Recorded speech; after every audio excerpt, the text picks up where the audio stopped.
तो हम स्टार्ट करेंगे बेटा electrostatic induction.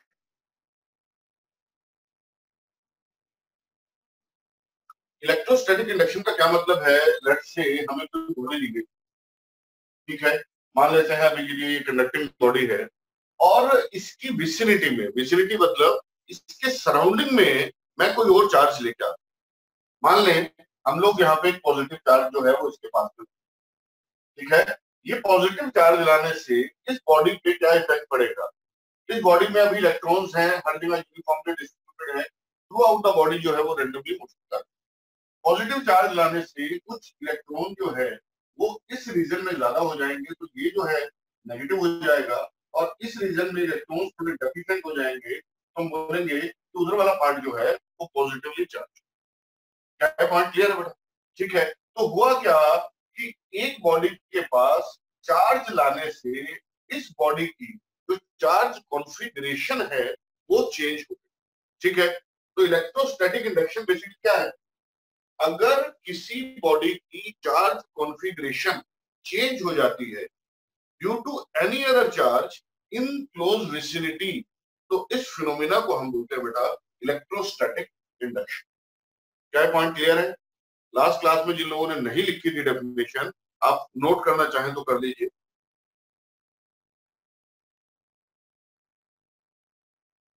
If charge configuration, if charge configuration of a body, if charge configuration of a body changes due to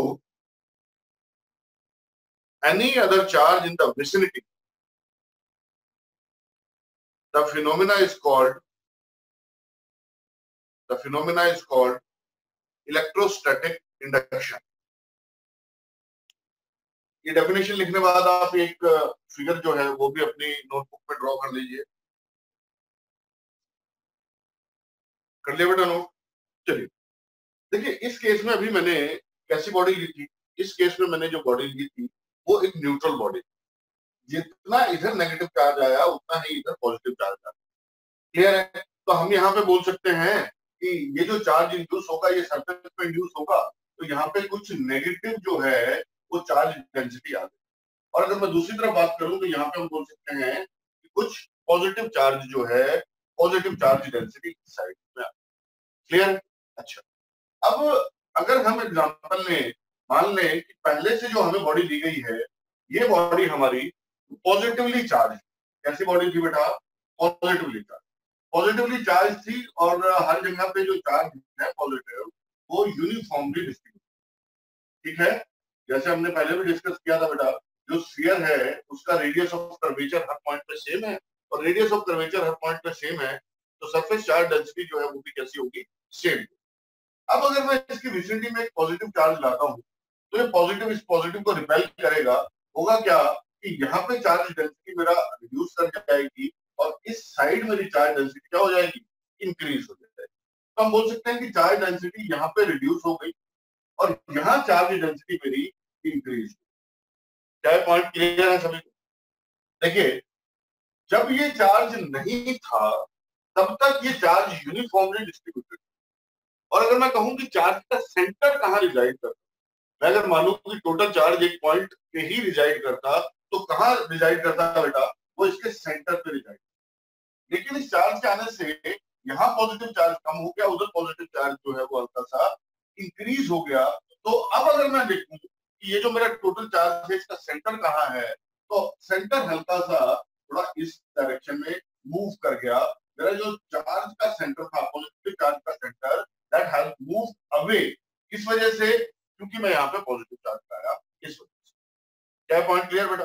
अच्छा, यही example अगर मैं नेगेटिव के साथ लेता तो, कि यहाँ पे नेगेटिव चार्ज है, पूरी बॉडी में कैसा चार्ज है बेटा? ये नेगेटिव चार्ज,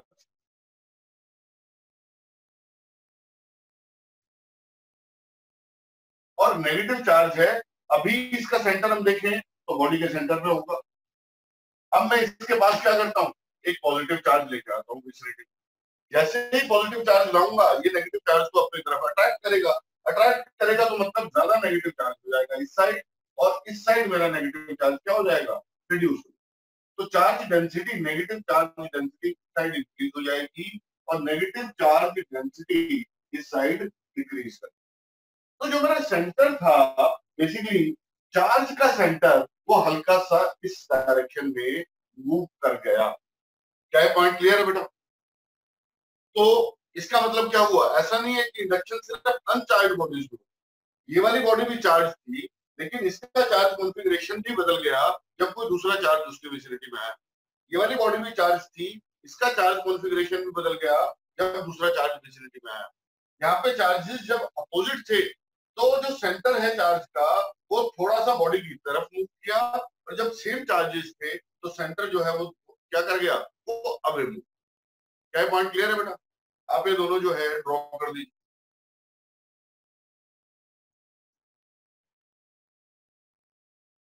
ईशान पूछिए क्वेश्चन। सर चार्ज चार्ज का सेंटर था वो सर मूव क्यों करा?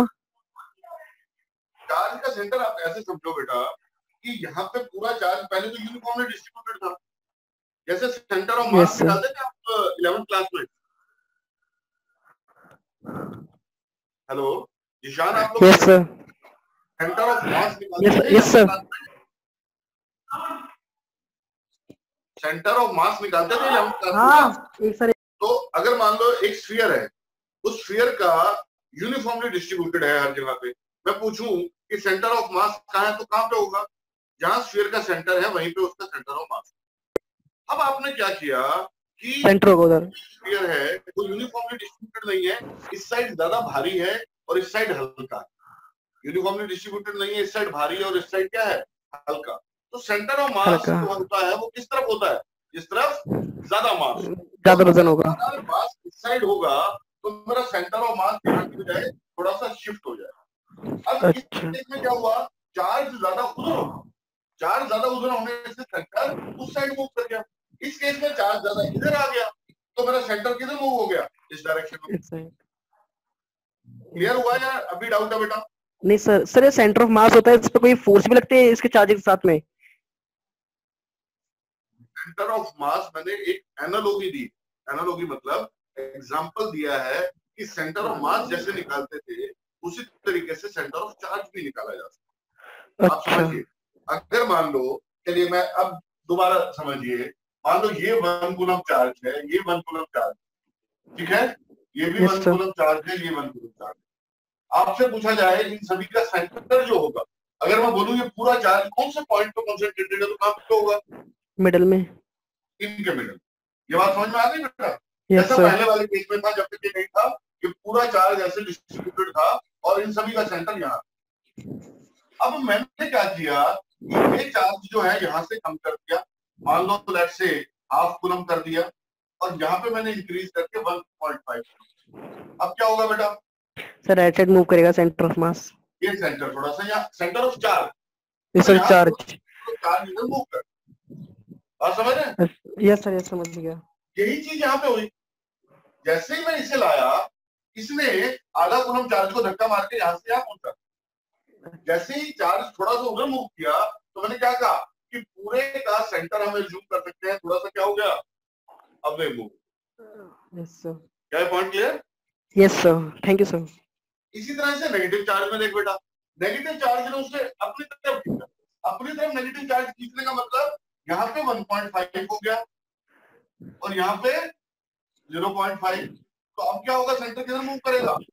Sir left side. क्लियर है? यस सर क्लियर है। Thank you sir. होपफुली आप लोगों ने बेटा ये दोनों जो है ड्रॉ कर लिए होंगे, ठीक है? अच्छा, चलिए अब देखते हैं एक और पॉइंट। अगर मैं बात करूं जनरली जितने भी मॉलिक्यूल्स हैं उनकी, ध्यान रखिए बेटा, दो तरीके के मॉलिक्यूल्स होते हैं। कैसे कितने मॉलिक्यूल होते हैं? दो तरीके।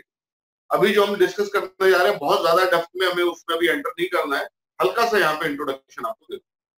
दो तरीके के मॉलिक्यूल्स होते हैं बेटा, एक होते हैं पोलर मॉलिक्यूल्स और एक होते हैं नॉन पोलर मॉलिक्यूल। पोलर और नॉन पोलर। सबसे पहले तो नॉन पोलर की बात। नॉन पोलर जो मॉलिक्यूल हैं वो कैसे होते हैं? वो होते हैं बेटा जिसमें पॉजिटिव चार्ज का सेंटर, पॉजिटिव चार्ज का सेंटर और नेगेटिव चार्ज का सेंटर दोनों एक ही पॉइंट पे कोइंसाइड करते हैं। दोनों किस पे कोइंसाइड करते हैं बेटा? एक ही पॉइंट पे कोइंसाइड करते हैं। फॉर एग्जांपल, अगर मैं हाइड्रोजन की बात करूं, हाइड्रोजन मॉलिक्यूल आपने लिया, ये हाइड्रोजन और ये हाइड्रोजन दोनों में आपने ये बॉन्ड बनाया हुआ है। इसका पॉजिटिव चार्ज एटम का यहाँ, इसका यहाँ पे, और अगर इन दोनों पॉजिटिव चार्ज का मैं सेंटर निकालने लग जाऊं तो मैं बोलूंगा कि यहाँ सेंटर है पॉजिटिव चार्ज। इसी तरह से इलेक्ट्रॉन है। अब इलेक्ट्रॉन क्लाउड बेसिकली बनता है, आपको पता होगा। तो ये इलेक्ट्रॉन क्लाउड कुछ इस तरीके का इसमें बनेगा, और इस इलेक्ट्रॉन क्लाउड का अगर मैं सेंटर की बात करूं तो वो कहाँ पे बनेगा बेटा? वो इलेक्ट्रॉन क्लाउड का सेंटर भी इसी पॉइंट पे बनेगा। तो पॉजिटिव चार्ज और नेगेटिव चार्ज दोनों कहाँ पे रिजाइड कर रहे हैं बेटा? एक ही पॉइंट पे रिजाइड कर रहे हैं, पॉजिटिव और नेगेटिव। क्लियर है? ऐसे जो मॉलिक्यूल्स होते हैं उन्हें बोलते हैं non polar molecule. For example O2 आप ले लीजिए, वो भी एक नॉन पोलर मॉलिक्यूल। अच्छा, अगर पोलर मॉलिक्यूल कैसे होते हैं? पोलर मॉलिक्यूल ऐसे हैं बेटा जिसमें पॉजिटिव चार्ज और नेगेटिव चार्ज जो है वो एक पॉइंट पर रिजाइड नहीं करते। उनमें थोड़ा सा क्या होता है? गैप होता है, हल्का सा। ठीक है? जैसे कि अगर मैं NaCl की बात, NaCl टेबल सॉल्ट की बात की जाए, Na प्लस है और Cl क्या है? नेगेटिव। तो अगर मैं बात करूं होगा क्या, NaCl मॉलिक्यूल जब लेंगे तो पॉजिटिव और नेगेटिव ये दोनों जो होंगे, ये हल्का सा इन दोनों में क्या होगा बेटा? हल्का सा दोनों में गैप, हल्का सा गैप होगा, दोनों रिजाइड एक ही पॉइंट पे नहीं कर। अभी के लिए इतना समझिए कि पोलर मॉलिक्यूल जो है उस वो कैसे मॉलिक्यूल हैं जिसमें पॉजिटिव और नेगेटिव एक पॉइंट पे रिजाइड नहीं करता। नॉन पोलर कौन सा मॉलिक्यूल है बेटा? जिसका पॉजिटिव और नेगेटिव एक ही पॉइंट पे क्या करेगा? रिजाइड करेगा। ठीक है? जैसे H2O की बात करें, ये आपका ऑक्सीजन है और ये आपने हाइड्रोजन लिया, इधर हाइड्रोजन लिया, और अगर मैं बात करूं पॉजिटिव थोड़ा ऊपर की तरफ होगा पॉजिटिव का सेंटर, और नेगेटिव का सेंटर जो है थोड़ा सा हाइड्रोजन की तरफ ज्यादा होता है। तो पॉजिटिव और नेगेटिव इन दोनों में हल्का सा क्या होगा बेटा? गैप। ठीक है? तो अगर मैं बात करूं H2O मॉलिक्यूल जो है वो पोलर है या नॉन पोलर है? वो भी एक पोलर मॉलिक्यूल। क्या पॉइंट क्लियर हो गया? तो आप नोट कर लें ये वाला कि पोलर मॉलिक्यूल्स कौन से हैं जिसमें जो पॉजिटिव और नेगेटिव हैं वो दोनों अलग अलग पॉइंट पे रिजाइड करते हैं। नॉन पोलर जिसमें पॉजिटिव और नेगेटिव एक ही पॉइंट पे रिजाइड करें। क्लियर? बात समझ में आ गई?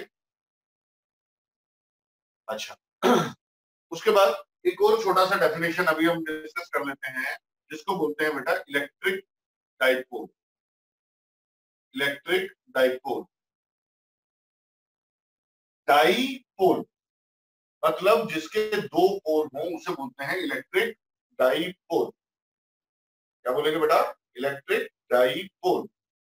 अच्छा, इलेक्ट्रिक डाइपोल क्या होता है? जब equal and opposite charges, positive और negative, equal and opposite charges are separated by a small distance. When equal and opposite charges are separated by a small distance, ऐसा जो चार्ज कॉन्फ़िगरेशन होता है उसे क्या बोलते हैं बेटा? Electric dipole. उसे क्या बोलते हैं? Electric dipole. और ये इलेक्ट्रिक डाइपोल में ऐसा क्या खास है जो इसको इस तरीके से हम स्टडी कर रहे हैं, स्पेसिफिकली अलग से स्टडी करते हैं? उसका क्या कारण? उसका कारण ये है बेटा कि ये जो पोलर मॉलिक्यूल्स हैं ये सब के सब में क्या है? इक्वल पॉजिटिव और इक्वल नेगेटिव चार्ज सेपरेटेड है एक स्मॉल डिस्टेंस। ठीक है? तो बहुत सारे मॉलिक्यूल्स की जब हमें इलेक्ट्रिकल नेचर की स्टडी करनी होगी तो हमें क्या, उसको कैसे ट्रीट करेंगे? हम उसे ट्रीट करेंगे एज ए इलेक्ट्रिक डाइपोल। तो इसलिए इलेक्ट्रिक डाइपोल कॉन्फ़िगरेशन जो है वो हमारे लिए एक तरीके से एक इंपॉर्टेंट कॉन्फ़िगरेशन है। बात समझ में आ गई बेटा? ठीक है? तो इलेक्ट्रिक डाइपोल क्या होता है? नोट कर लीजिए electric dipole.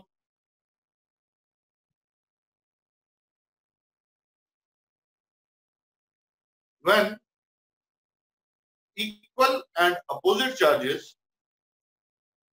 when equal and opposite charges are separated by a small distance, when equal and opposite charges are separated by a small distance, the charge configuration is called electric dipole. Charge configuration is called electric dipole. Sir small distance के बाद क्या है? Separated by a small distance, such charge configuration is called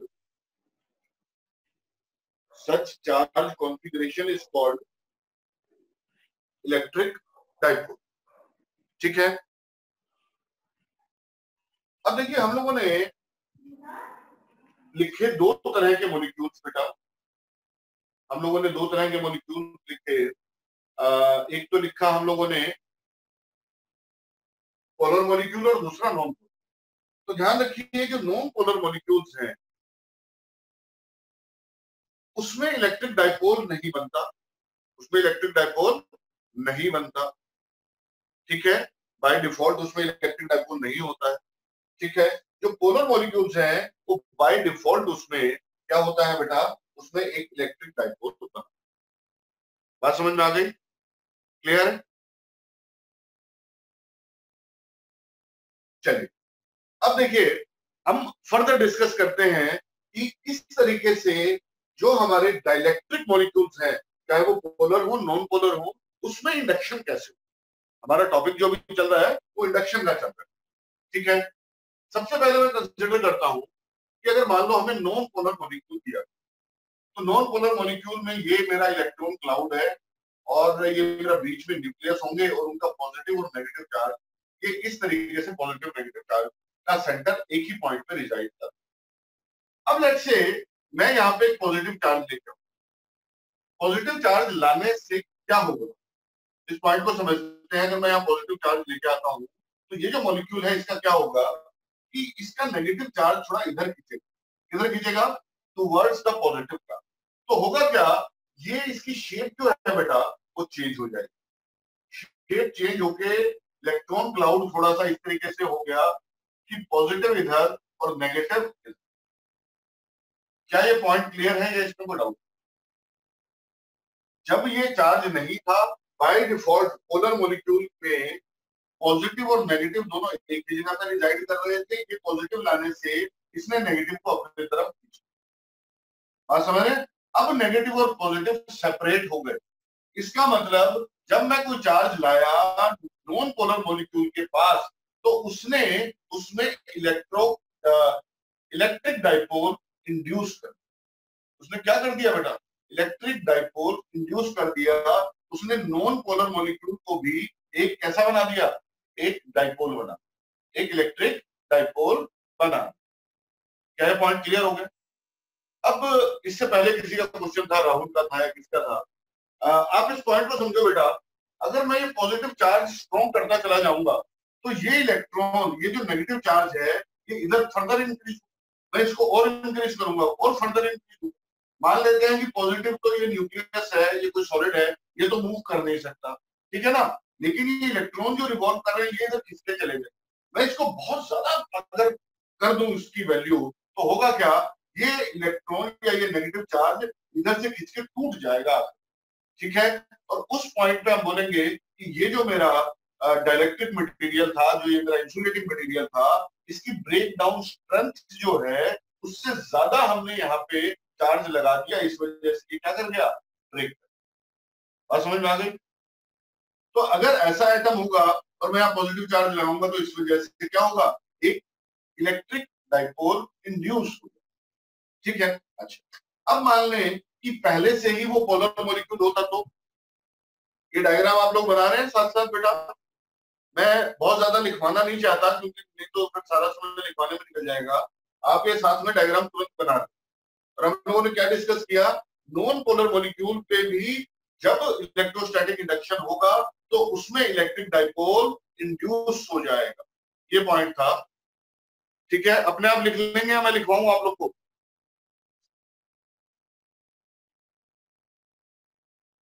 अपने diagram बना लें, इसके बाद में एक पॉइंट बस नोट करवा देता हूं आपको। लिख लीजिए,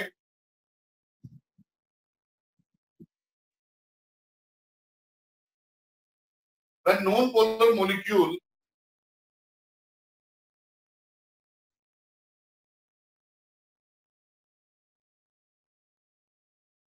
या ऐसा लिखिए कि when electrostatic induction happens in non-polar molecule, a electric dipole is induced. Sir दोबारा रिपीट करना। निशान यस सर, रिपीट करो दोबारा। रिपीट कर दूं, मैंने बोला when electrostatic induction happens in non-polar molecule, electric dipole is induced. ठीक है। अच्छा, अब केस लेते हैं बेटा कि पहले से ही मॉलिक्यूल मेरा जो है वो पोलर होता तब क्या होता। लेट्स से ये मुझे पोलर मॉलिक्यूल दिया गया है, ये पॉजिटिव ये नेगेटिव, और यहां मैं पॉजिटिव ला, ये पहले से ऐसा था, पहले से ही इसमें पॉजिटिव और नेगेटिव दोनों के बीच में गैप था। जब मैं पॉजिटिव लाया तो क्या होगा, सबसे पहली बात तो ये अपने आप को अलाइन कर लेगा। अलाइन करने का क्या मतलब है कि ये अपने आप को ऐसे घुमा लेगा कि नेगेटिव चार्ज इस साइड आ जाए और पॉजिटिव चार्ज इस साइड। बात समझ में आई?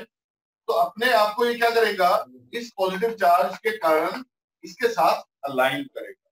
पहला पॉइंट तो ये। दूसरा पॉइंट जो है वो अलाइनमेंट कितना होगा, 100% हो जाएगा, कम होगा, ये डिपेंड करता है कि ये चार्ज कितना स्ट्रॉन्ग। ठीक है। उसके बाद अगर अलाइनमेंट हो जाता है तो फर्दर जो इन दोनों के बीच का डिस्टेंस था ये इंक्रीज हो जाएगा इस पॉजिटिव चार्ज के यहाँ पे आने के बाद। ठीक है। तो पहले जितना आपका डाइपोल था अब वो डाइपोल और ज्यादा स्ट्रॉन्ग, डाइपोल क्या हो जाएगा बेटा, और ज्यादा स्ट्रॉन्ग। क्या पॉइंट क्लियर है बेटा? ठीक है। तो बेसिकली अगर हम पोलर मॉलिक्यूल में इलेक्ट्रोस्टैटिक इंडक्शन होता है, पहली बात तो उसमें अलाइनमेंट हो, पहली बात तो उसमें क्या होगा, अलाइनमेंट। ठीक है। और दूसरा पॉइंट मैंने क्या कहा कि हो सकता है कि उसका इलेक्ट्रिक डाइपोल जो है वो भी क्या कर जाए, वो इलेक्ट्रिक डाइपोल जो है वो भी इंक्रीज कर। बात समझ में आ गई? ठीक है, क्लियर। चलिए अब देखिए हम बात करते हैं कि अगर हमें कोई एक स्लैब दी गई या कोई भी एक मटेरियल दिया गया, लेट अस से ये मेरे को एक इस तरीके से एक बॉडी थी और ये इंसुलेटिंग बॉडी, ठीक है। इसके अंदर हो सकता है ये पोलर हो या नॉन पोलर मॉलिक्यूल्स की बनी हो। मान लेते हैं पोलर की बनी हुई है, तो अभी क्या है, ये पॉजिटिव ये नेगेटिव, इधर ये नेगेटिव पॉजिटिव, इस तरीके से negative positive, positive negative, positive negative, negative positive. ठीक है, ये ऐसे नेगेटिव पॉजिटिव। कहने का मतलब क्या होगा कि बेटा ये सब के सब जो है ये रैंडमली इनकी डायरेक्शन होगी इनके इलेक्ट्रिक डाइपोल। इलेक्ट्रिक डाइपोल किसी का इस तरह से लाइन है, किसी का ऐसे, किसी का ऐसे, किसी का ऐसे, रैंडमली।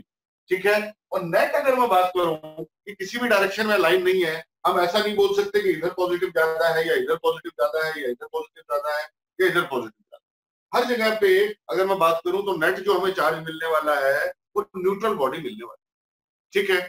अब होगा क्या, अब अगर मान लीजिए इस बॉडी के पास में, इस बॉडी के पास में मैं एक चार्ज लेके आता हूं, ठीक है, ये मैं पॉजिटिव चार्ज लेके, तो ये पॉजिटिव चार्ज लाने से ये जो सबके सब पे ये अपने आप को क्या कर देंगे बेटा, ये अलाइन कर देंगे। कैसे, नेगेटिव और पॉजिटिव, ये इस तरीके से नेगेटिव पॉजिटिव, ये इसमें अगर मैं बात करूं ये यहाँ पे नेगेटिव पॉजिटिव, नेगेटिव पॉजिटिव। ठीक है, यहाँ पे ऐसे बेटा नेगेटिव पॉजिटिव, ये आगे नेगेटिव पॉजिटिव, नेगेटिव पॉजिटिव। इसका मतलब क्या हुआ कि पहले रैंडम डिस्ट्रीब्यूशन था, ठीक है, कहीं पे भी हम नहीं बोल सकते थे कि नेट नेगेटिव चार्ज या पॉजिटिव चार्ज है। लेकिन जब हम इस चार्ज को इसकी विसिनिटी में लाए तो इंडक्शन हुआ, इंडक्शन होने से इसका चार्ज कॉन्फ़िगरेशन बदल गया। चार्ज कॉन्फ़िगरेशन बदल गया तो ये जो हमारे मॉलिक्यूल्स थे इन्होंने अलाइन कर लिया अपने आप को इस पॉजिटिव चार्ज के आने के कारण। क्या पॉइंट क्लियर है बेटा? ठीक। अब देखिए होगा क्या, होगा ये कि इन द एंड हम ये बोल सकते हैं कि कुछ ना कुछ नेगेटिव चार्ज जो है वो इस फेज पे आ गया, नेट नेगेटिव चार्ज इस फेज पे आ गया और नेट पॉजिटिव चार्ज बेटा इस फेज पे आ गया। क्या पॉइंट क्लियर है? ठीक है। और ये जो नेगेटिव चार्ज आया और ये पॉजिटिव चार्ज आया, ये बात, ये कितना हम नेगेटिव होगा कितना पॉजिटिव होगा ये डिपेंड करेगा कि ये जो हमारा मटेरियल है उस मटेरियल की डाइलेक्ट्रिक स्ट्रेंथ कैसी है, उसकी जो डाइलेक्ट्रिक आगे हम डिस्कस करेंगे, जो जिसको हम परमिएबिलिटी भी बोलते हैं, परमिटिविटी भी बोलते हैं, उसके बारे में भी हम फर्दर डिस्कस करेंगे। ठीक है, अब इस पॉइंट को समझिए बेटा कि ये जो नेगेटिव और पॉजिटिव चार्ज आया है, ये इस पॉजिटिव चार्ज की विसिनिटी में आने के कारण आया। क्लियर है? ठीक है। अच्छा, अब ये तो हमने एग्जांपल लिया था किसका, पोलर का। पोलर की बजाय अगर नॉन पोलर होता तब भी क्या होता, तब भी क्या होता बेटा कि इसमें ये ऐसे डाइपोल बन जाते और तब भी इनकी डायरेक्शन इस तरीके से आ जाती। क्या है पॉइंट क्लियर है? ठीक है, तो इस तरीके से डाइलेक्ट्रिक्स में भी जो है चार्ज इंडक्शन होता है, इलेक्ट्रोस्टैटिक इंडक्शन होता है। और ये जो इलेक्ट्रोस्टैटिक इंडक्शन है, इसको जब ये इंसुलेटर्स में होता है, इसको हम पोलराइजेशन भी बोलते हैं। क्या बोलते हैं बेटा? This is also called polarisation. इस फिनोमिना को पोलराइजेशन भी बोलते हैं। क्लियर है? इसको आप नोट कर लीजिए। कर लिया बेटा नोट? उसके बाद देखिए, कोई बॉडी कितना पोलराइज होती है, ठीक है, डिग्री ऑफ पोलराइजेशन, जितना ज्यादा जो चीज पोलराइज होती है, हम बोलते हैं बेटा कि उसका डाइलेक्ट्रिक कांस्टेंट उतना ज्यादा है। क्या बोलते हैं? कि उसका डाइलेक्ट्रिक कांस्टेंट जो है वो उतना ज्यादा है। और इसको हम दूसरे वर्ड्स में बोलते हैं रिलेटिव परमिटिविटी। क्या बोलते हैं बेटा? Relative permittivity. ठीक है, कैसे डिनोट करते हैं? शायद आप लोगों ने जो है ये ऑलरेडी पढ़ भी लिया होगा कि डिग्री ऑफ पोलराइजेशन जो है वो हम उसको बोलते हैं बेटा डाइलेक्ट्रिक कांस्टेंट, या बोलते हैं रिलेटिव परमिटिविटी। रिलेटिव परमिटिविटी, और रिलेटिव परमिटिविटी को एप्सिलॉन, ये ई नहीं है, ये क्या है बेटा? एप्सिलॉन। एप्सिलॉन, और यहाँ स्मॉल आर लगाते हैं नीचे इसके सबस्क्रिप्ट। ठीक है, epsilon R relative permittivity of a medium. Relative permittivity इस चीज को बताता है कि ये बॉडी कितनी ज्यादा पोलराइज होगी। ज्यादा पोलराइजेशन का मतलब कितना ज्यादा नेगेटिव चार्ज इधर आएगा और कितना ज्यादा पॉजिटिव चार्ज।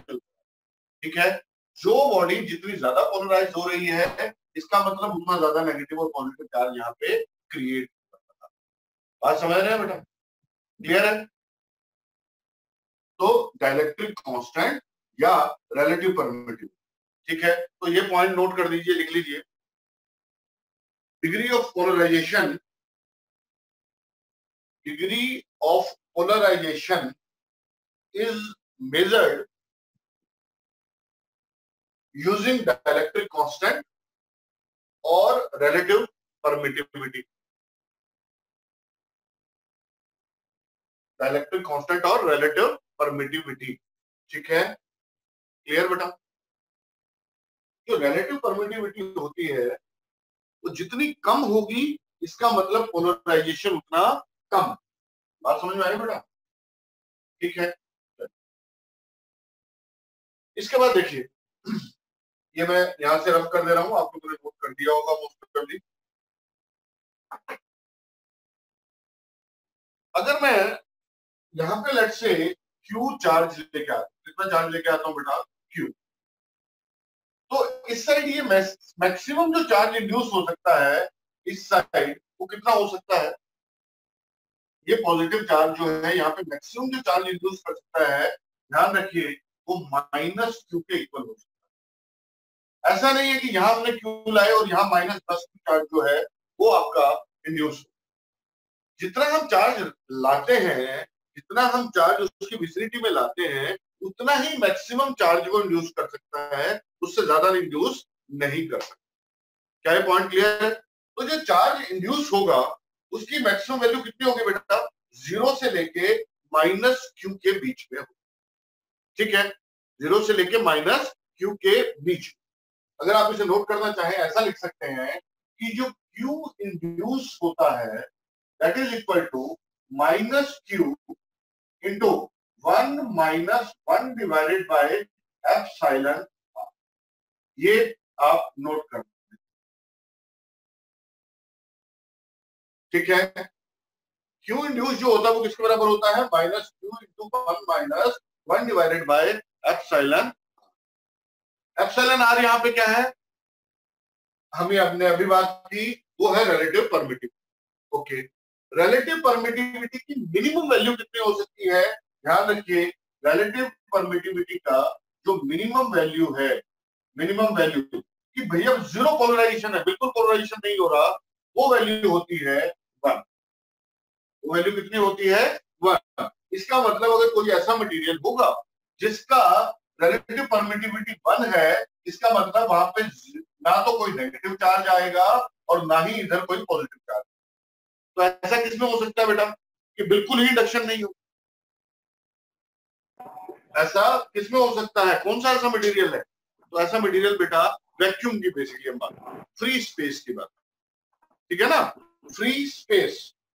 अच्छा, एक वैसे ही जनरल छोटा सा पॉइंट है, आप लोग से डिस्कस करता हूं कि हम ऐसा क्यों बोलते हैं, आप लोगों ने शायद सीबीएसई क्लास में ऑलरेडी इससे आगे जा चुके होंगे कि एप्सिलॉन नॉट को relativity of free permittivity of free space बोला जाता है, उसको परमिटिविटी ऑफ वैक्यूम क्यों नहीं बोलते।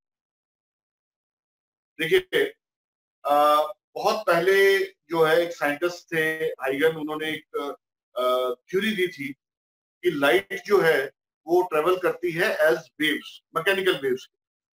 तो उससे क्वेश्चन पूछा गया कि अगर वेव जैसे कि पानी में बनती है, तो पानी एक मीडियम है और वेव जो है उसको चलने के लिए मीडियम चाहिए, तो सन से अर्थ तक लाइट कैसे पहुंचती है बिना मीडियम। तो उन्होंने एक थ्योरी दी, उन्होंने कहा कि हर जगह पे एक ल्यूमिनिफेरस ईथर जो है वो एग्जिस्ट करता है। अगर कहीं वैक्यूम भी है तो वैक्यूम में भी एक चीज होती है जिसको हम बोल सकते हैं ल्यूमिनिफेरस ईथर, और बाद में उनकी थ्योरी ये काटा होती है, ठीक है। तो पहले हम क्या समझते थे कि वैक्यूम भी जो है वहां पे कुछ ना कुछ एग्जिस्ट करता है और उसको हम फ्री स्पेस बोलते थे, उसे क्या बोलते थे, फ्री स्पेस। बाद में समझ में आया कि ऐसा कुछ नहीं होता, अभी जो है हम उसे वैक्यूम भी बोलते हैं। लेकिन एक कन्वेंशन तब से बढ़ गई कि जब भी हम एप्सिलॉन की बात करते हैं या हम परमिटिविटी ऑफ वैक्यूम की बात करते हैं, तो हम उसे बोलते जो है वो permittivity of free space. Basically permittivity of free space और परमिटिविटी ऑफ वैक्यूम आज की अंडरस्टैंडिंग के हिसाब से दोनों एक ही बात है। तो अगर कहीं वैक्यूम है, उसमें कुछ है ही नहीं, तो अगर जितना मर्जी यहाँ चार्ज लाओ कोई इफेक्ट नहीं होने वाला, कोई इंडक्शन नहीं होने वाला, कोई पोलराइजेशन नहीं होने वाला। तो वहां के लिए हम बोलेंगे कि जो वैल्यू है वो वैल्यू कितनी है, मिनिमम वैल्यू बेटा 1, ठीक है। और ये वैल्यू किसके लिए होती है, ये वैल्यू वैक्यूम के लिए होती है। अच्छा, वैक्यूम के लिए है, और एयर में भी क्योंकि ये गैस है बहुत कम जो है अफेक्ट होता है, तो जनरली एयर के लिए भी हम एज्यूम कर लेते हैं कि जो हमारी परमिटिविटी की वैल्यू है, रिलेटिव परमिटिविटी की, वो कितनी वैल्यू है बेटा, वो 1 के बराबर। अच्छा 1 होगा तो क्या होगा, इस इक्वेशन में पुट करके देखिए, 1/1 ये 1 हो गया, 1 माइनस 1 0 हो गया। इसका मतलब जो इंड्यूस्ड चार्ज है वो 0, इंड्यूस्ड चार्ज कितना होगा बेटा, 0। अच्छा, इसी तरह से अगर मैं लाइट से वाटर की बात करता हूँ, वाटर के लिए कितना होता है बेटा, वाटर के लिए होता है this is equal to around 81 के आसपास। फिर हम माइका की लेते हैं, ग्लास की लेते हैं, 6 है, 8 है, याद करने की जरूरत नहीं है, याद आपको होनी चाहिए कि वैक्यूम की कितनी है और एयर की तकरीबन हम इतनी ही मानते हैं। क्लियर बेटा। अच्छा, अब बात करें, अगर मान लो इसके पास क्या होता, इसके पास फ्री होते चार्जेस, इंसुलेटर नहीं है तो कंडक्टर होता, मेटल होता, तो क्या होता, मेटल अगर कंडक्टर यहाँ पे होता बेटा, ये बहुत बड़ी शीट है, मेटल की शीट है, इसकी अगर हम बात करें तो होता क्या, जैसे ही पॉजिटिव लाते हैं तो इलेक्ट्रॉन इसमें तो फ्री से मूव करने के लिए, तो बहुत सारे इलेक्ट्रॉन जो है इस साइड आए, बहुत सारे, और जितना यहाँ पॉजिटिव चार्ज है उतना ही पॉजिटिव चार्ज, उतना ही नेगेटिव चार्ज यहाँ तुरंत इंड्यूस, ठीक है। तो इसका मतलब क्यू इंड्यूस जो होता है वो किसके बराबर होता, यहाँ पे अगर ये क्यू होता तो यहाँ पे जो इंड्यूस चार्ज आता है क्यू इंड्यूस, वो किसके बराबर आता बेटा, वो आता माइनस क्यू के बराबर। इसका मतलब ये पूरी की पूरी वैल्यू 1 आनी चाहिए, 1 आने का मतलब इसकी वैल्यू 0 होनी चाहिए। 0 होने का मतलब ये जो वैल्यू है ये infinity होगी। तो ध्यान रखिए मेटल्स में जो वैल्यू होती है वो कितनी होती है बेटा, इन्फिनिटी। जैसे मैंने कहा कि जो हमारा रिलेटिव परमिटिविटी है वो ये बताता है कि पोलराइजेशन कितना हो रहा। वैक्यूम में पोलराइजेशन होता ही नहीं है, 0 होता है, तो वहां पर हम बोलते हैं मिनिमम वैल्यू 1।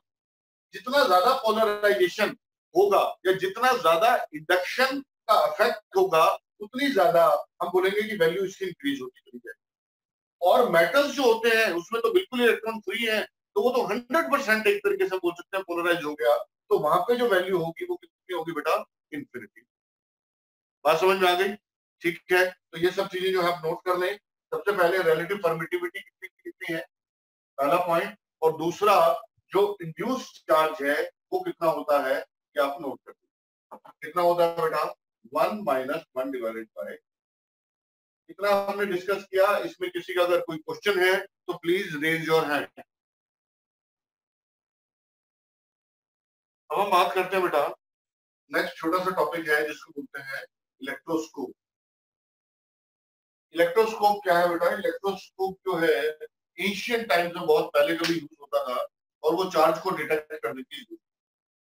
किस तरीके से बना होता था ये एक आपने लेट से कंडक्टिंग बॉब ले लिया, कंडक्टिंग है, मेटल का बना हुआ है, ठीक है, ये इसमें रॉड है इसकी, और रॉड जो है ये आपकी रॉड हो गई, ये बॉब है, ये मेटालिक है पूरा, और इसके नीचे हम क्या करते थे बेटा, इसके नीचे एक गोल्ड लीफ की फिल्म लगाते थे, ठीक है। ये मेटल का, अभी के लिए ऐसा समझ सकते हैं जैसे कि हम अभी मिठाइयां लेते हैं तो उस पर सिल्वर ऑयल हम बोलते हैं, तो सिल्वर की एक पतली सी परत चढ़ी हुई, तो इसी तरह से गोल्ड की वो बिल्कुल एकदम पतली शीट मेटल की, वो यहाँ पे गोल्ड लीफ ऑयल जिसे बोलते हैं वो यहाँ पे होती है, ठीक है। और ये जो पूरा सेटअप होता था इसको किसी एक लेट से हमने किस में रख लिया बेटा, एक डब्बे में रख लिया, ठीक है। और यहाँ पे इस तरीके से इंसुलेटिंग मटेरियल है चारों तरफ ऐसा, ताकि कहीं चार्ज जो है वो लीक नहीं हो।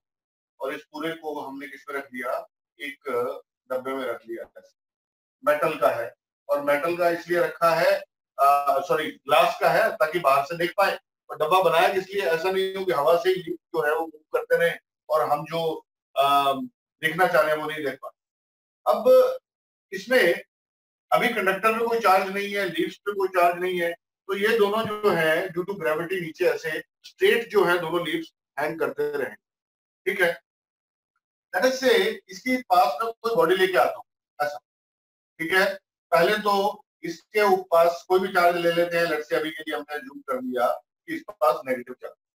जब ये रॉड इंफिनिटी डिस्टेंस पे थी तब ये दोनों जो है ये इस तरीके से सीधे बिल्कुल नीचे, जैसे जैसे मैं इसे पास लाऊंगा, अब मैं पास लाया तो क्या होगा, सबसे पहले अभी टच नहीं किया बेटा, अभी क्या होगा, अभी यहाँ पे इंडक्शन क्या होगा, क्योंकि ये कंडक्टिंग बॉडी है तो यहाँ पे पॉजिटिव चार्ज आ जाएगा इधर ऊपर बॉब पे, और नीचे मेरा नेगेटिव चार्ज।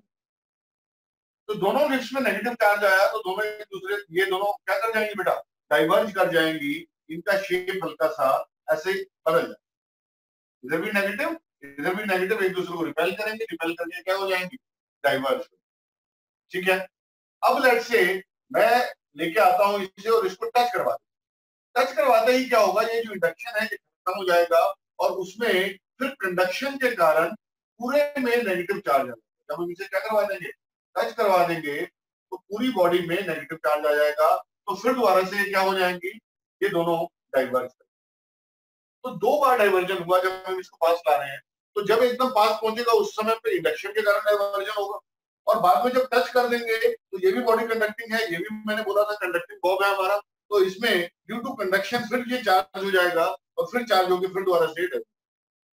क्या पॉइंट क्लियर है बेटा? तो यहाँ से हमें पता चल गया, अगर बॉडी हम इसको टच करवा रहे हैं, भैया ये डाइवर्ज हो गया, डाइवर्ज हो गया इसका मतलब इस बॉडी में चार्ज था, तो हमने डिटेक्ट कर लिया कि ये बॉडी चार्ज बॉडी है या नहीं। बात समझ में आ गई? तो जो इलेक्ट्रोस्कोप है वो डिटेक्ट करने के लिए यूज होता है। क्या चीज डिटेक्ट करने के लिए यूज होता है बेटा, वो डिटेक्ट करने के लिए यूज होता है कि हमारी बॉडी जो है वो चार्ज है या नहीं। दूसरा पॉइंट, ये नेगेटिवली चार्ज होती या पॉजिटिवली चार्ज, दोनों केसेस में कन्वर्जन होता, ये कन्वर्ज ही करता। तो हम बता नहीं सकते कि पोलैरिटी क्या है। जो इलेक्ट्रोस्कोप है उससे हम कभी ये नहीं बता सकते कि बॉडी पॉजिटिवली चार्ज है या नेगेटिवली चार्ज है। हम बता सकते हैं चार्ज है या नहीं। ये पॉइंट क्लियर हो गया। एक और पॉइंट जो आपको ध्यान रखना है वो ये कि ये जो यहाँ कन्वर्जन है वो उतना ज्यादा होगा कन्वर्जन जितना ज्यादा इस पे चार्ज, लेकिन बहुत ज्यादा हम इसके एंगल को मेजर करके स्पेसिफिक वैल्यू इसकी निकालने ये बड़ा टफ है। बस एक आइडिया हल्का सा लगा सकते हैं कि ये बॉडी कम चार्ज है या ये बॉडी ज्यादा। क्लियर है? तो इलेक्ट्रोस्कोप के 2-3 पॉइंट अगर फटाफट नोट करना चाहो तो कर दो। पहला point, it is used to detect the charge.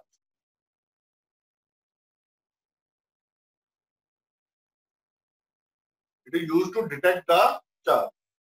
Second point, we cannot determine the polarity using electroscope. We cannot determine the polarity of charge using electroscope.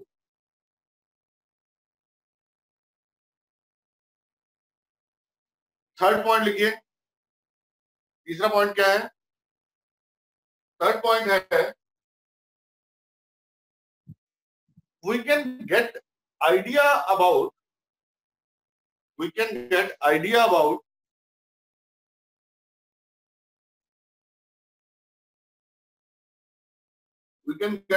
about magnitude of the charge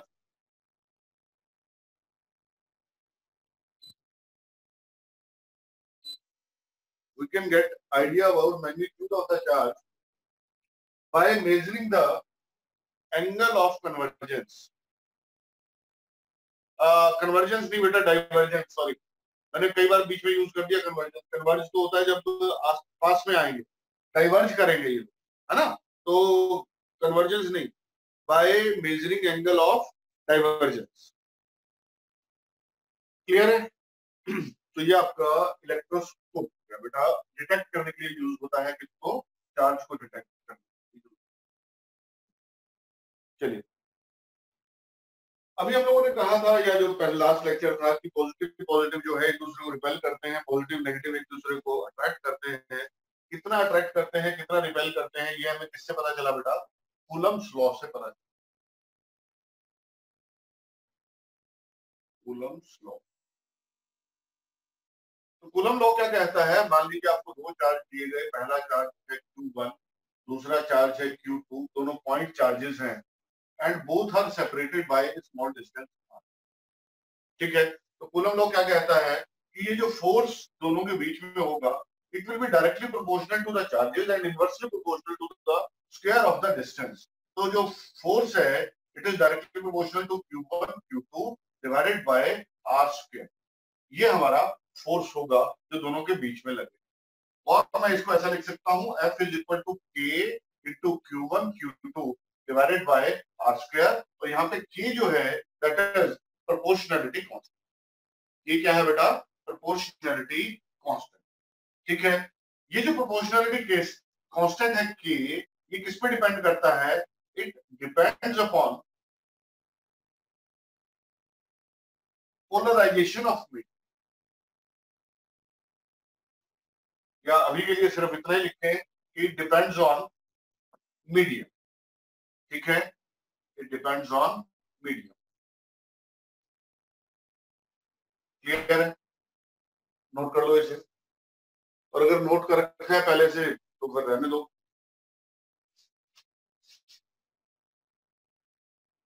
sir इसे point charge क्यों refer करते हैं? अभी मैं discuss कर लूंगा बाद में। नोट कर लिया बेटा ये लोग? आप लोगों ने?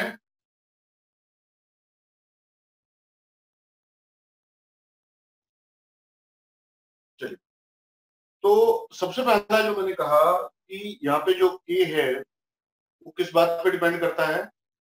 K जो है बेटा वो डिपेंड करता है कि मीडियम कौन सा है, इस बात पे डिपेंड करता है। इस बात को समझ के देखते हैं कि मीडियम होने या ना होने से क्या है। अभी के लिए हम लोगों ने कहा कि मीडियम नहीं, क्या नहीं है, ये दोनों चार्जेस हैं Q1 Q2 और कोई मीडियम नहीं है, तो इन दोनों के बीच में एक फोर्स लग रहा है। मान लेते हैं अभी के लिए दोनों पॉजिटिव चार्ज है, तो ये इसको इधर पुश कर रहा है और ये इसको इधर पुश कर रहा है। क्या पॉइंट क्लियर है बेटा? ठीक है, अच्छा अब समझिए, मान लो यहाँ पे कोई मीडियम, अभी के लिए वो मीडियम मैंने यहाँ पे लगा दिया है, ये कोई एक इंसुलेटिंग क्वांटिटी है और ये इंसुलेटिंग मटेरियल है यहाँ पड़ा, इसके यहाँ पड़े होने से होगा क्या? अगर ये पॉजिटिव चार्जेस हैं तो यहाँ पे नेगेटिव चार्ज आ जाएगा बेटा, इंड्यूस हो जाएगा, और यहाँ पे पॉजिटिव चार्ज इंड्यूस हो जाएगा, ऐसे क्लियर है? तो ये जो पॉजिटिव और नेगेटिव इंड्यूस हुआ, इसमें पॉजिटिव है तो हल्का सा एक अट्रैक्टिव फोर्स इधर लगी और हल्का सा एक अट्रैक्टिव फोर्स इधर। क्लियर है? ये बात समझ में आई? ये मीडियम हर जगह होता पूरे में तो क्या होता? अब मैं ये बोलता हूं कि ये पूरे का पूरा है ही पूरे इस मीडियम में, तो एक मीडियम की पोलराइजेशन की वजह से एक इस साइड फोर्स लग जाती Fm और दोनों में वो इधर लगती है, ठीक है? और ये जो फोर्स होती, इस मीडियम फोर्स के कारण ये जो फोर्स पहले लग रही थी F, ये डिक्रीज हो जाएगी। ये कितनी हो जाएगी? F डैश जो हो जाएगी that is F divided by F। तो बेसिकली जो मीडियम पोलराइज हुआ उसकी वजह से जितना ज्यादा मीडियम पोलराइज होगा उतना ये जो मेरी फोर्स पहले थी वैक्यूम में वो डिक्रीज होती चली जाएगी। तो नेट फोर्स जो होगी वो क्या हो जाएगी बेटा? It will reduce. जो नेट फोर्स होगी वो क्या हो जाएगी? रेड्यूस हो जाएगी। ठीक है, इस पॉइंट को तो एक बार के लिए साइड में रखते हैं, दोबारा डिस्कस करते हैं। उससे पहले मैं एक आपसे क्वेश्चन पूछूं, ठीक है? और उस क्वेश्चन को समझिए। हमने इलेक्ट्रोस्टैटिक की शुरुआत की और हर आदमी यही एग्जांपल देता है कि आप जो है कंघा करते हैं, ठीक है? और कंघा करते हैं उसके बाद जो आपका कंघा है, कॉम्ब है, उसके पास एक ऐसी ताकत आ जाती है कि छोटे छोटे पेपर पीसेस को अट्रैक्ट करना शुरू कर, छोटे छोटे पेपर पीसेस को क्या करना शुरू कर देता है बेटा? अट्रैक्ट करना शुरू कर। तो आप ये बताइए कि वो पेपर पीसेस को अट्रैक्ट कैसे कर? किसी भी बच्चे के पास आंसर हो तो हैंड रेज करें please. Electrostatic, electrostatic electricity, so electrostatic electricity. Basically जिसको भी आंसर पता है हैंड रेज। देखिए, मेरा प्रश्न ये है कि लेट्स से ये मेरा कॉम है,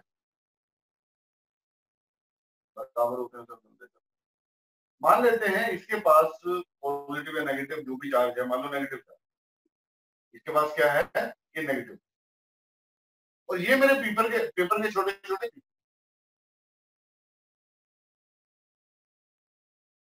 ये पेपर के पीसेस के पास क्या कोई चार्ज है? पेपर के पीसेस के पास कोई चार्ज नहीं है। जब पेपर के पीसेस के पास चार्ज नहीं है तो ये नेगेटिव इसको अट्रैक्ट कैसे कर लेता है? ये बॉडी को, जो कि अनचार्ज बॉडी है। अभी हम लोगों ने बात की जो इलेक्ट्रोस्टैटिक फोर्स है वो चार्जेस के बीच में लगती है, पॉजिटिव नेगेटिव को अट्रैक्ट करता है, पॉजिटिव पॉजिटिव को रिपेल करता है।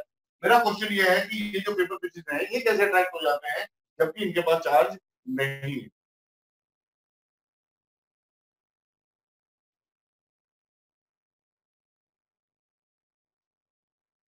देखिए बेटा, होता क्या है, ये जो पेपर पीसेस हैं जैसे ही ये नेगेटिव चार्ज हम इसके पास लाएंगे, जैसे ही, ईशान बोलो।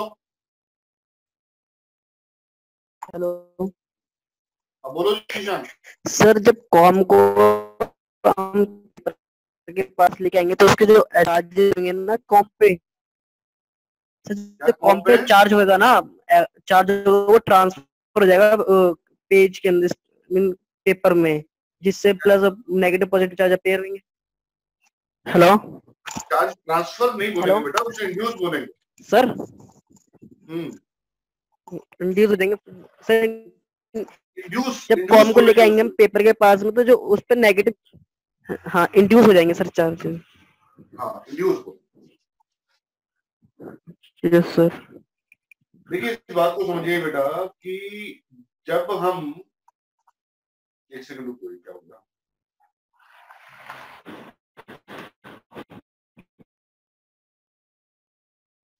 जब हम बेटा ये यहाँ नेगेटिव लाएंगे तो इस साइड पॉजिटिव चार्ज इंड्यूस होगा और इस साइड नेगेटिव, ये पॉजिटिव, ये पॉजिटिव, ये नेगेटिव। अब अगर कॉम से बात की जाए तो कॉम पॉजिटिव को अट्रैक्ट करेगा और नेगेटिव को रिपेल करेगा। अच्छा, अट्रैक्शन ज्यादा होगा या रिपल्शन ज्यादा होगा? अट्रैक्शन ज्यादा होगा या रिपल्शन? अट्रैक्शन यहाँ पे ज्यादा होगा। अट्रैक्शन ज्यादा किस वजह से होगा? क्योंकि पॉजिटिव नेगेटिव के बीच में डिस्टेंस कम है और नेगेटिव नेगेटिव के बीच में डिस्टेंस ज्यादा है। बात समझ में आई? तो इस वजह से यहाँ पे जब हम ये लेके आए कॉम तो अट्रैक्शन हुआ इंडक्शन की वजह से। इंडक्शन यहाँ पे पॉजिटिव आ गया, इधर नेगेटिव आ गया। पॉजिटिव नेगेटिव में डिस्टेंस कम है, नेगेटिव नेगेटिव में डिस्टेंस ज्यादा है, इसलिए अट्रैक्टिव फोर्स ज्यादा है, रिपल्सिव फोर्स कम है। बात समझ रहे हैं? इस बात से एक और मतलब निकलता है, ये साइड में आप बना लेंगे। मैं जब इंडक्शन डिस्कस कर रहा था उस समय पे हमें लिखना चाहिए था, वहां पे मिस कर गया। ठीक है, तो जो कूलम्स लॉ है, या तो आपके पास कॉपी में जहां इंडक्शन आपने लिखा था वहां पे थोड़ी बहुत जगह है तो वहां पे ये ड्रॉ कर लीजिए, अदरवाइज कहीं साइड में लाइन मार के वहां पे। ठीक है, ये डायग्राम बना लो। एक और पॉइंट है इससे रिलेटेड,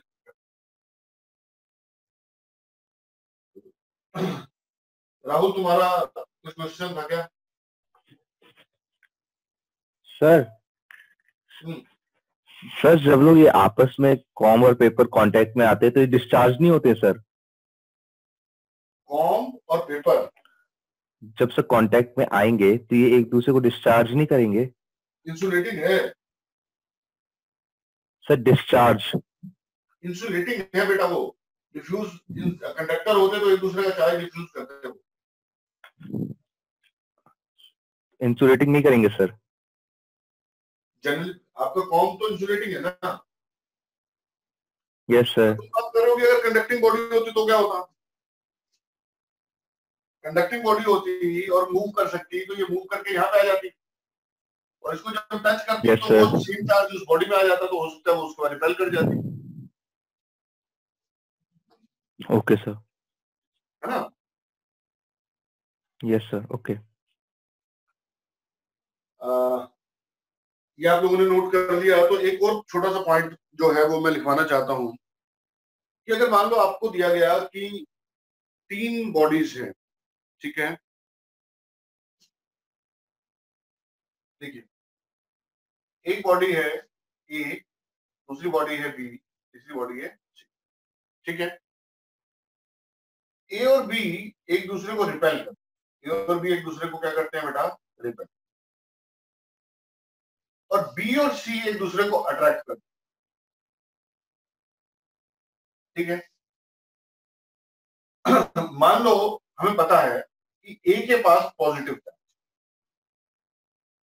ठीक है, तो बी और सी पे बता सकते हो क्या चार्जेस है?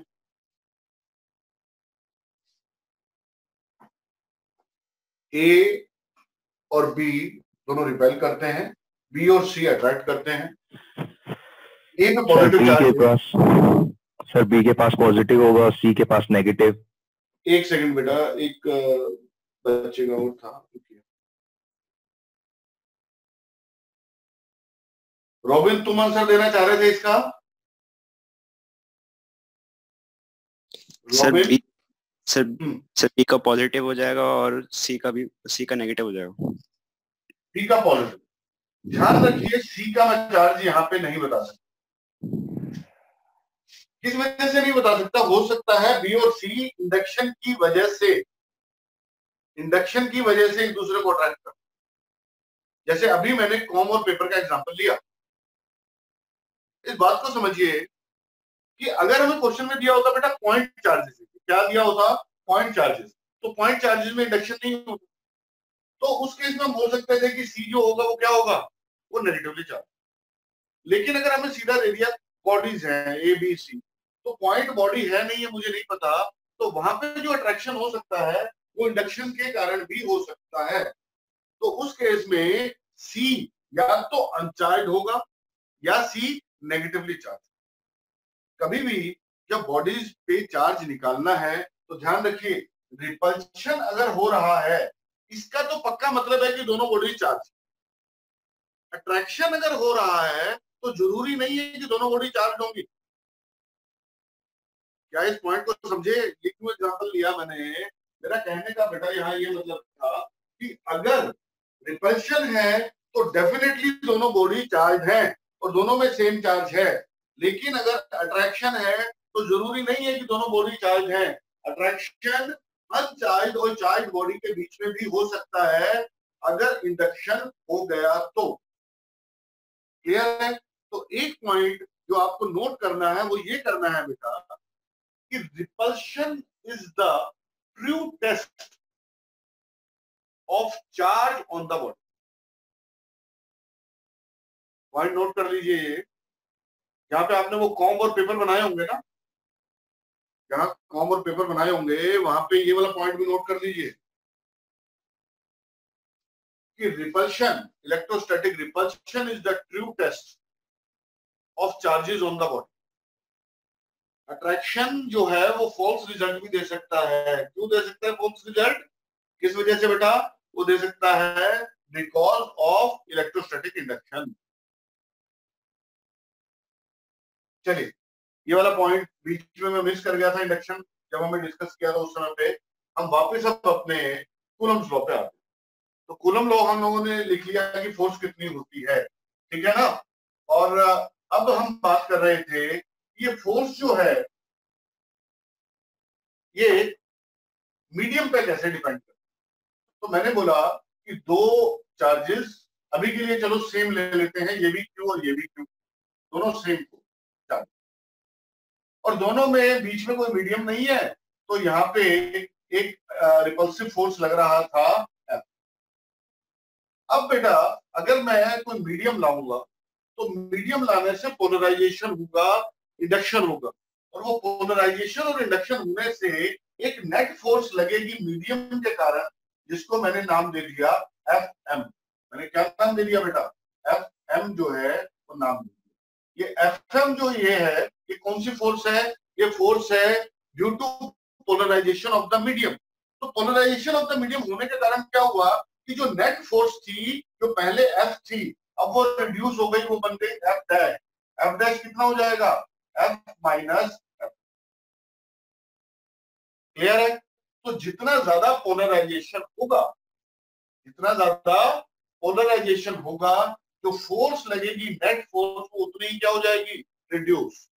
तो मैक्सिमम फोर्स जो लगती है बेटा, मैक्सिमम फोर्स जो लगती है वो कहां लगेगी? वो मैक्सिमम फोर्स लगेगी वैक्यूम। फिर जैसे जैसे मीडियम ऐसा आता चला जाएगा जो पोलराइज हो रहा है। फॉर एग्जांपल अगर मैं बात करूं माइका की, जिसका 6 है इलेक्ट्रिक कांस्टेंट, वहां पे फोर्स 1/6 हो जाती है। अगर मैं बात करूं वाटर की, वाटर का 81 वैल्यू है तो वहां पे फोर्स 1/81 टाइम्स हो जाएगी।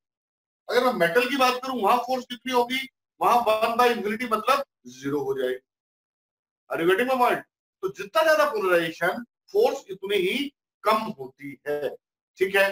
जो के हमने कहा जो फोर्स होती है बेटा, फोर्स F डैश वो होती है K into Q1 divided by Q2 divided by R square. तो ये जो K है इसकी वैल्यू कितनी होती है बेटा? This is equal to 1 divided by 4 pi epsilon naught into epsilon R। ठीक है, K कितना होता है? 1 divided by 4 pi epsilon naught into epsilon R। Clear?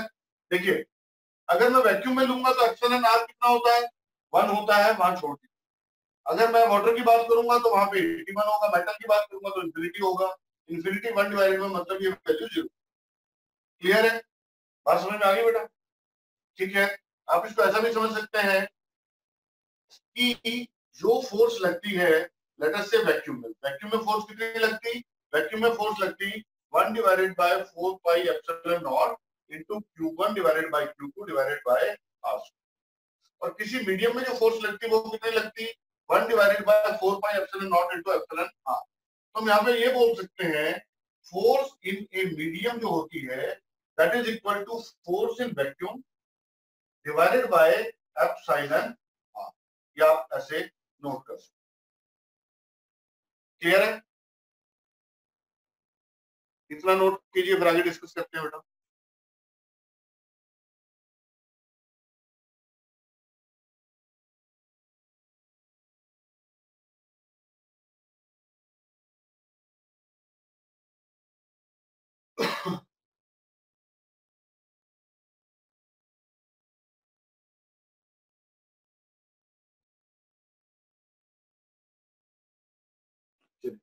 यहां देखिए नाम क्या क्या है सभी को बता देता हूं।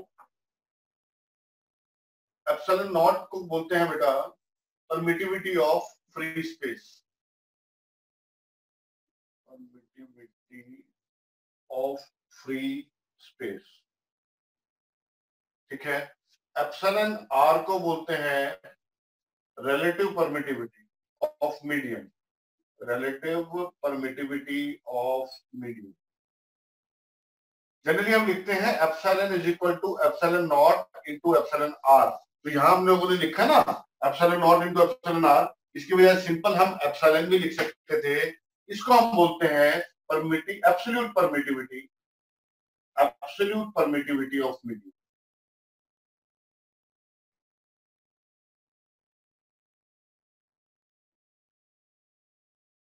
एब्सोल्यूट परमिटिविटी ऑफ मीडियम, ये मोस्ट प्रोबेबली आप लोगों ने ऑलरेडी नोट कर रखा होगा आपकी सीबीएसई। वैल्यू जो है मैं वैल्यू नोट करवा देता हूं, अगर वैसे तो आप लोगों ने लिख रखी होगी लेकिन फिर भी लिख लीजिए। एप्सिलॉन नॉट की वैल्यू जो होती है वो होती है बेटा 8.85 इंटू 10⁻⁻12, ठीक है, -12 कूलम स्क्वायर पर न्यूटन, कूलम स्क्वायर पर न्यूटन पर मीटर स्क्वायर, ठीक है। क्लियर है? ये इसके यूनिट है। या इसका एक और यूनिट है जो भी आपको नहीं शायद समझ में आएगा, फैरेड पर मीटर। फैरेड जो होता है वो कैपेसिटेंस, हम आगे बढ़ेंगे, उसका यूनिट है फैरेड पर मीटर, ठीक है। जो 1 divided bye 4 pi epsilon not है, इस टोटल की वैल्यू होती है बेटा 9 इंटू 10⁻⁹, ठीक है। Newton metre square, newton metre square पर कूलम स्क्वायर, ठीक है। ये वैल्यूज आप नोट कर लें अगर करना चाह रहे हैं।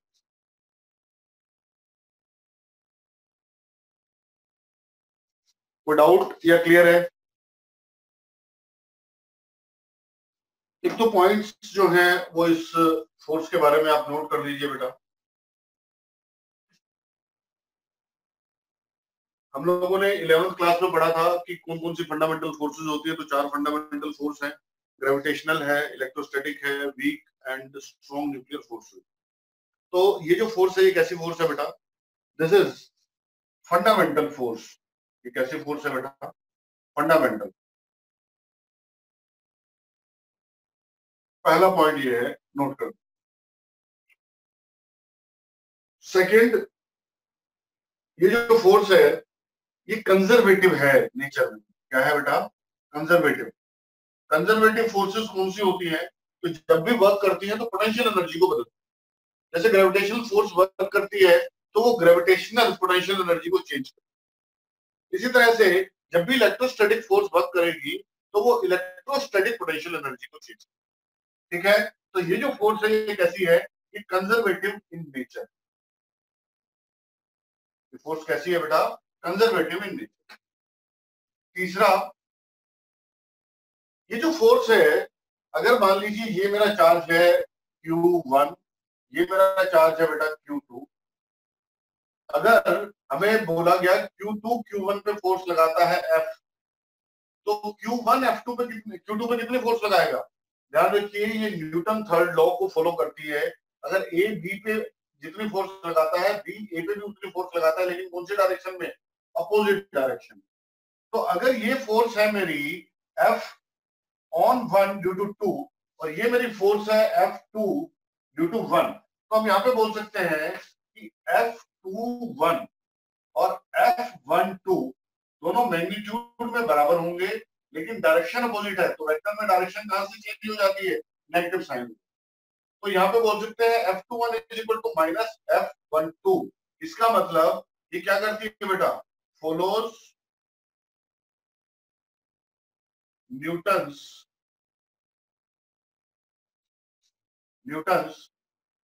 Third law of motion. ये जो न्यूटन का थर्ड लॉ है मोशन का, उसको क्या करते हैं, ये फॉलो करते। क्या पॉइंट क्लियर है बेटा, नोट कर लिया। इसके बाद देखें, इसके बाद अगला जो पॉइंट है, फोर्थ पॉइंट, वो क्या है कि ये जो फोर्स है ये फॉलो करती है किसको बेटा, सुपरपोजिशन प्रिंसिपल। किसको फॉलो करती है, सुपरपोजिशन प्रिंसिपल। सुपरपोजिशन प्रिंसिपल इससे पहले भी हम लोगों ने पढ़ा था, और किसके लिए पढ़ा था बेटा, ग्रेविटेशनल फोर्सेस के लिए पढ़ा। इस बात का मतलब क्या है सुपरपोजिशन प्रिंसिपल का, अगर मान लो ये कोई चार्ज है Q और एक दूसरा चार्ज है Q1, Q पे Q1 ने फोर्स लगाया, ये ऐसे मान लेते हैं Q0 है, ये फोर्स लगा F01, ठीक है।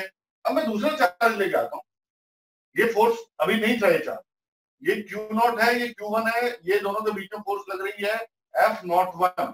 मैं दूसरा चार्ज लेके आया Q2, Q2 के आने से, समझिए, Q2 के आने से ये जो फोर्स थी F01 उस पे कोई इफेक्ट नहीं होगा, ये फोर्स उतनी ही लगती रहेगी।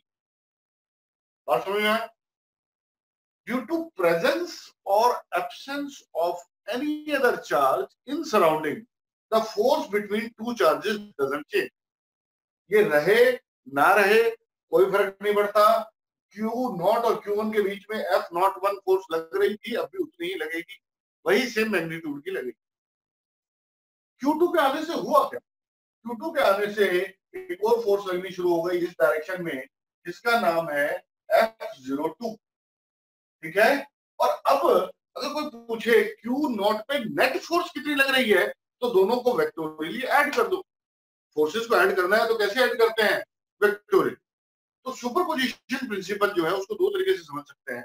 कैसे समझ सकते हैं, अगर मुझे किसी एक चार्ज पे फोर्स निकालनी है due to many other charges, ये Q3 यहाँ पे है, Q4 यहाँ पे है, Q5 यहाँ पे है, इन सभी के कारण मैं इंडिविजुअल फोर्सेस निकालूं और सबको जैसे वेक्टर्स को ऐड करते हैं वैसे ऐड कर दिया जाए, तो मुझे नेट फोर्स मिल जाएगा ऑन Q। पहला तो इस तरीके से आप समझ सकते हैं। दूसरा ये समझ सकते हैं कि जो दोनों के बीच में फोर्स है Q0 और Q2, जब मैं इसकी बात करूंगा तो मैं ये नहीं देखूंगा कि बाकी सब भी हैं, मुझे मतलब नहीं है। इन दोनों के बीच में जो फोर्स लगने वाली है वो बाकी सब पे डिपेंड नहीं करती, क्लियर है। तो जो हमारा सुपरपोजिशन प्रिंसिपल है उसको दो तरीके से हम लोगों ने समझा। क्या, the force between two charges is independent of presence and absence of any other charge in the vicinity, ठीक है। दूसरी तरह से, to find net force on a charge due to system of charges, we will vectorially add the forces due to all individual charges. सभी के कारण force निकालेंगे और उन सभी फोर्सेस को वेक्टोरियली ऐड कर देंगे, तो हमें नेट जो है इस पे फोर्स जो लग रही है वो मिल। बात समझ में आई? तो ये हमारे चार जो है ये पॉइंट्स हो गए, यहां तक नोट करो, फिर आगे डिस्कस करते हैं। देखिए, कूलम लॉ जो है उसके क्या क्या लिमिटेशन है। एक क्वेश्चन अभी किसी ने पूछा भी था कि हम क्यों बोलते हैं पॉइंट चार्जेस जब हम कूलम लॉ की बात करते हैं। तो दो बेसिकली लिमिटेशंस,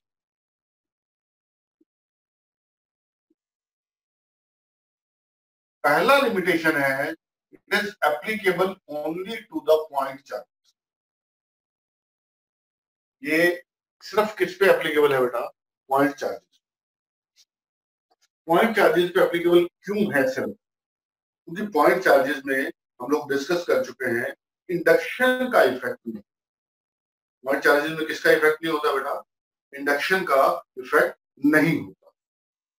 मान लें ये दो चार्जेस हैं Q1 Q2 और दोनों में कोई इंडक्शन होगा नहीं, दोनों में डिस्टेंस होगा R। हम बोलेंगे जो फोर्स है that is K into Q1 Q2 divided by R square. जो फोर्स है वो कितनी है? K into Q1 Q2 divided by R। अब मान लो ये Q2 पॉइंट चार्ज नहीं होता, ये एक बॉडी होता ऐसे, और ये इसका सेंटर, और इसमें पॉजिटिव चार्ज होता पूरा, और ये मैं Q1 यहां ले आया, ये Q1 भी पॉजिटिव है, होगा क्या? इंडक्शन होगा। इंडक्शन होने के कारण क्या हो जाएगा? हमने डिस्कस किया था कि पॉजिटिव चार्ज का सेंटर अवे मूव कर जाएगा, पॉजिटिव चार्ज का सेंटर अवे मूव कर जाएगा। तो जो एक्चुअल हम लोग कैलकुलेट कर रहे थे कहां से कहां तक, इस पॉइंट से लेके इस पॉइंट तक कैलकुलेट कर रहे थे बेटा, ये मेरा R था। लेकिन चार्जेस के बीच में एक्चुअल डिस्टेंस जो है वो क्या है? वो R नहीं है, वो कितना है बेटा?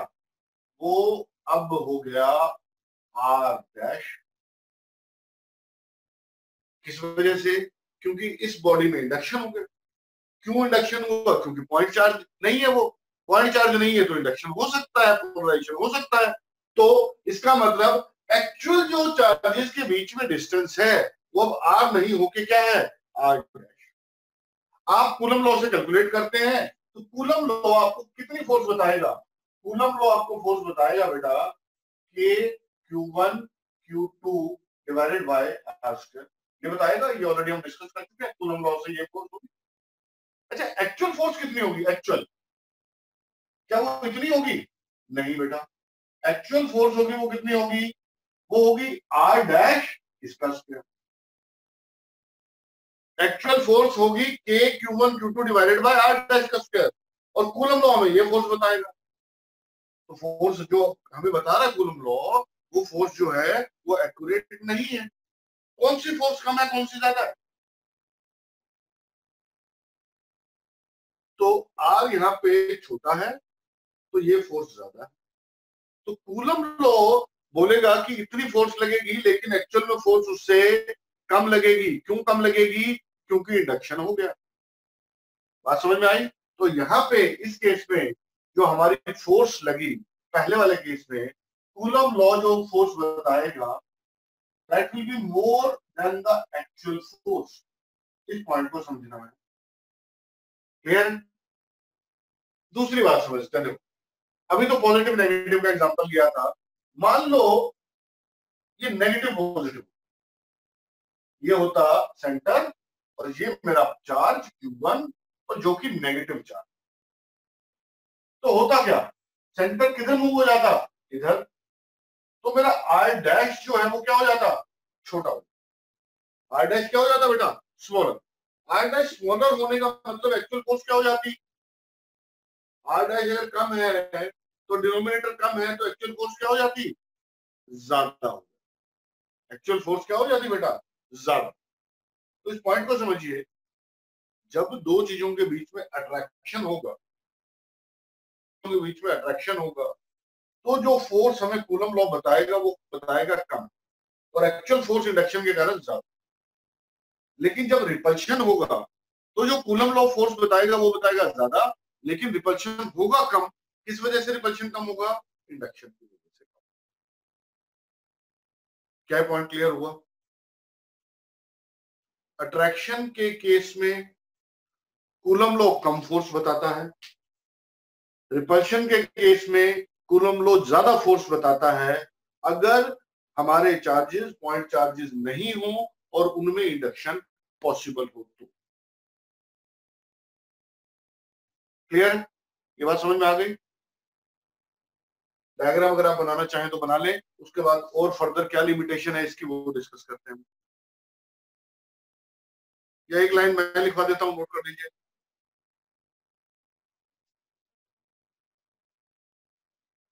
यहां लिख लीजिए कूलम लॉ का limitation, that Coulomb law is only applicable to the point charges.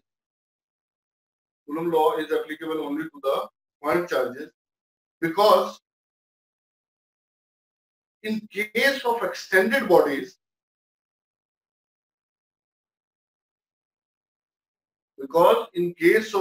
extended bodies, the actual force may change due to electrostatic induction.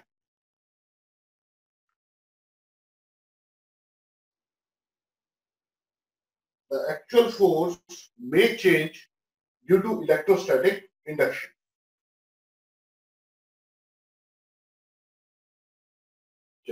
ये क्लियर हो गया यहां तक? होपफुली आप लोगों ने डायग्राम बेटा बना लिया होगा। अब मैं सेकंड जो है उस लिमिटेशन की बात करता हूं। कूलम्स लॉ की सेकंड लिमिटेशन क्या है? हम सदा बोलते हैं कूलम लॉ जो है वो एप्लीकेबल है किस पे बेटा? Static charges. आप कूलम लॉ की डेफिनेशन मैंने आप लोग को नोट नहीं करवाई, लेकिन कूलम लॉ जो है उसका डेफिनेशन ही ये है कि the force between 2 point static charges is directly proportional to the charges on them and inversely proportional to the square of the distance between them. ठीक है, तो उसमें पॉइंट चार्ज भी आता है और स्टैटिक चार्ज भी आता है। तो कूलम लॉ सिर्फ स्टैटिक चार्जेस की क्यों बात करता है? चार्जेस इन मोशन में क्या ऐसा होगा? ध्यान रखिए बेटा, जो चार्ज मोशन में जब होता है तो वो क्या करता है? वो मैग्नेटिक इफेक्ट भी प्रोड्यूस। तो तब जो फोर्सेस लगती हैं वो इलेक्ट्रिक भी होती हैं और मैग्नेटिक भी। ठीक है, वो जो फोर्स होती है वो कैसी होती है बेटा? इलेक्ट्रिक भी और मैग्नेटिक भी। तो तब जो नेट फोर्स होगी, वो फोर्स जो होगी वो हम निकालेंगे यूजिंग लॉरेंट्ज लॉ या लॉरेंट्ज फोर्स। कौन सा फोर्स बेटा? लॉरेंट्ज फोर्स। और ये लॉरेंट्ज फोर्स हम डिस्कस करेंगे अपने चैप्टर 4 में। इसमें डिस्कस करेंगे बेटा चैप्टर 4 में, जब हम मैग्नेटिक इफेक्ट्स ऑफ चार्ज के बारे में पढ़ेंगे। ठीक है, तो अभी के लिए तो इतना ही समझिए कि कूलम लॉ जो है वो सिर्फ क्योंकि चार्जेस की और इलेक्ट्रिक प्रॉपर्टीज की बात कर रहा है, इस वजह से वो मैग्नेटिक फोर्सेस को काउंट डाउन नहीं करता। और काउंट डाउन नहीं करता तो इस वजह से जब चार्जेस हमारे मोशन में होते हैं तो कूलम लॉ जो है वो हमें एक्चुअल वैल्यू नहीं बता पाता जो किसी चार्ज पे लगता। क्लियर? तो बेसिकली दो मेन लिमिटेशन जो है वो हम लोगों ने डिस्कस कर दिए।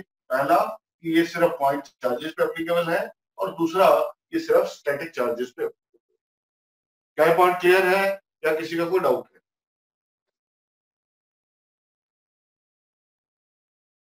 चलिए, गुड।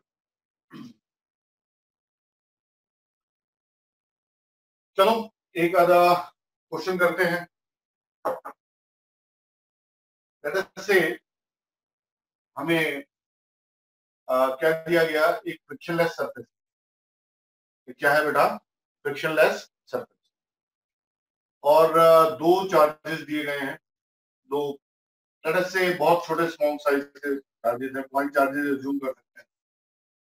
और जो दोनों चार्जेस हैं इस पे Q जो है वो आपका चार्ज है, दोनों के बीच में डिस्टेंस जो है वो R है। ठीक है, तो बताइए कितना फोर्स लगेगा? कोई भी अपना हैंड रेस करो, बोलो कितना फोर्स लगेगा। मैं अगर पूछता हूँ Q पे, इस Q पे कितना फोर्स लगेगा, बताइए कितना होगा?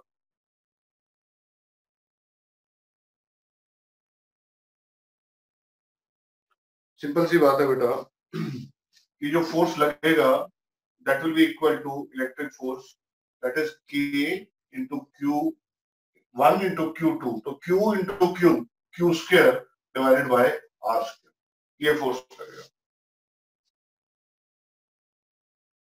इसमें कोई डाउट तो नहीं है? क्लियर है? गुड। अच्छा, अब इस पे फोर्स लगेगा, फ्रिक्शनलेस सरफेस है तो ये मूव करना शुरू कर देगा। क्वेश्चन को हल्का सा मॉडिफाई करते हैं। मान लो इसका मास है m, इसका मास कितना है? m, और ये सरफेस जो है वो सरफेस पे जो कोफिशिएंट ऑफ स्टैटिक फ्रिक्शन है that is equal to mu. तो बताना है कि इसकी मिनिमम वैल्यू कितनी हो म्यू की, ताकि ये चार्ज मूव नहीं करे। चार्ज क्या नहीं करे बेटा? मूव नहीं करे। तो हमें बताना है कि what should be the minimum value of mu. निकालिए आप लोग, बताइए।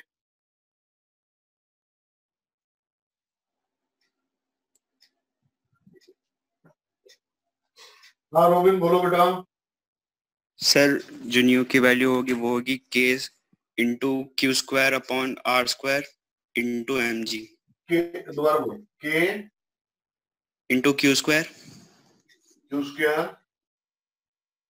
Upon R square into M G. M G नीचे आएगा ऐसा। Yes sir. देखो रोबिन ने ये आंसर दिया बेटा। अब देखिए, अगर मैं बात करूं इसका जो मोशन होगा बेटा वो इस एक्सिस में होगा, एक्स एक्सिस में। तो एक्स एक्सिस पे इस पे कौन कौन सी फोर्स लग रही है? एक फ्रिक्शनल फोर्स लग रही है और दूसरी कौन सी फोर्स लग रही है बेटा?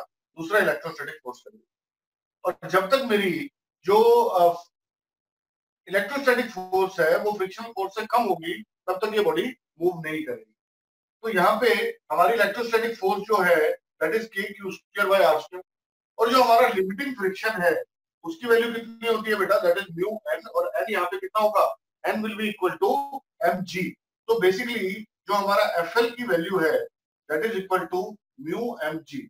अब होना क्या चाहिए कि limiting friction should be greater than और इक्वल टू इलेक्ट्रिक फोर्स। क्या पॉइंट क्लियर है बेटा? जब तक मेरा इलेक्ट्रिक फोर्स कम रहेगा लिमिटिंग फ्रिक्शन से तब तक ये बॉडी मूव नहीं करेगी। तो हम बोल सकते हैं कि mu M G should be greater than or equal to k into q square divided by r square, और mu should be greater than or equal to k q square divided by r square into mg। क्या point clear है? तो यहाँ पे बस equal to की बजाय आप ग्रेटर देन और इक्वल टू कर लो कि म्यू का वैल्यू जो है it should be greater than और इक्वल टू दिस। या मिनिमम वैल्यू पूछते तो जो रोबिन ने आंसर दिया वो करेक्ट आंसर। ठीक है ना? क्लियर? चलिए हटा दो ये, या किसी को नोट करना है अभी?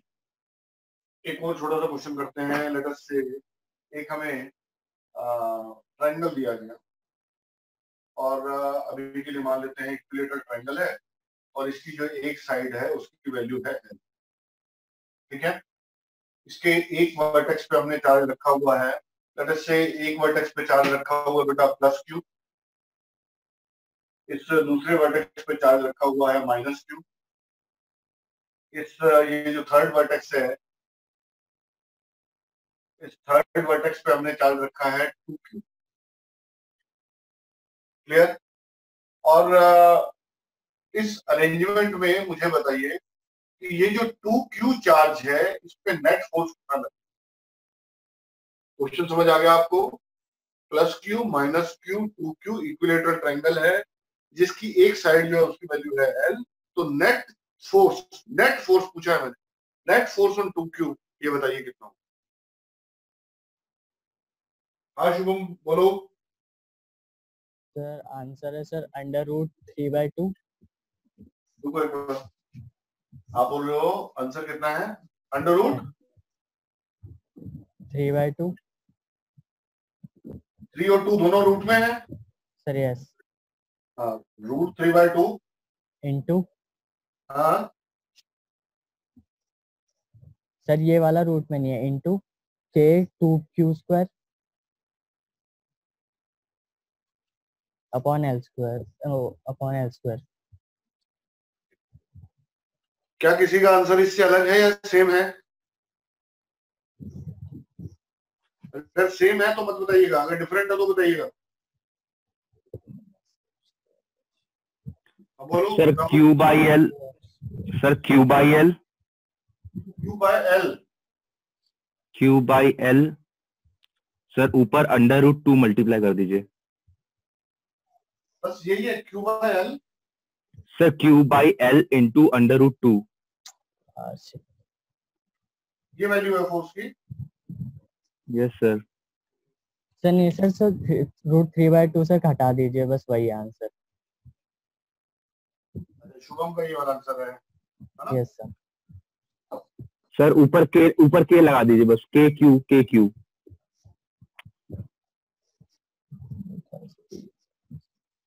सर वो के लिखना भूल गया था। शुभम म्यूट कर लो अपने आप को।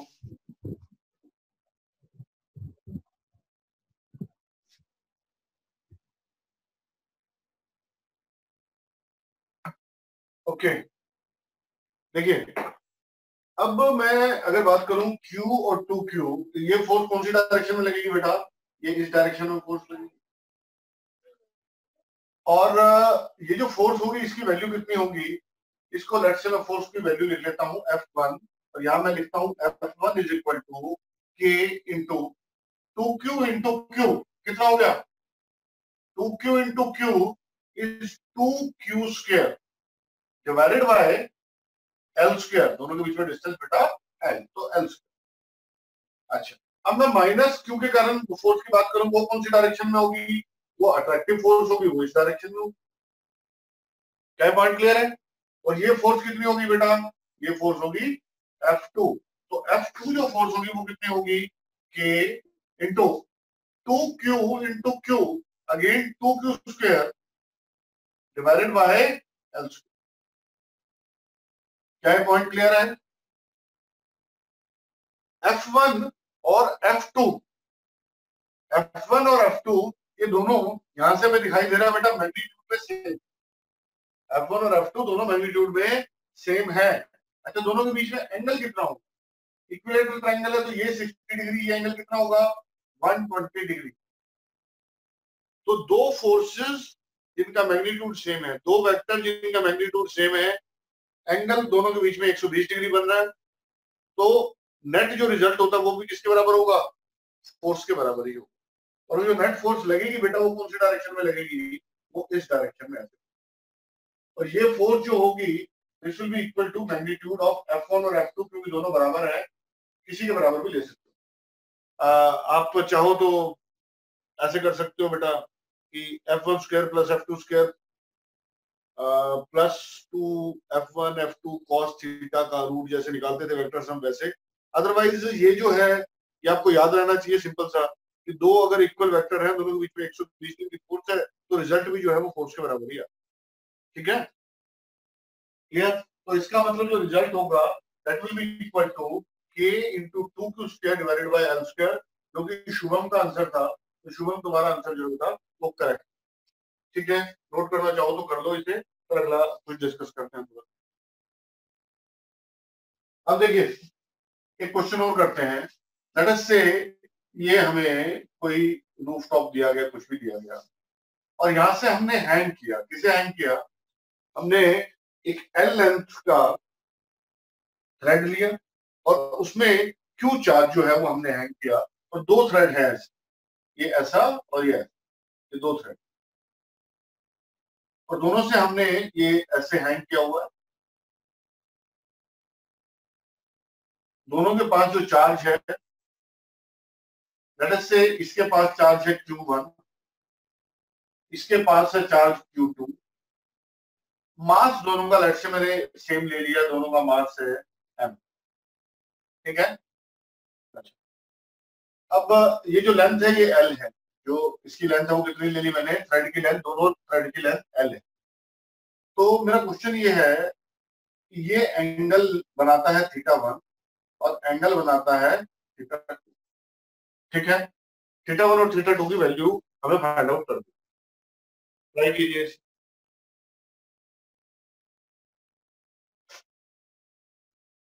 अच्छा, पहले ये बताओ, पहला कि क्या θ1 θ2 अलग अलग होंगे, सेम होंगे?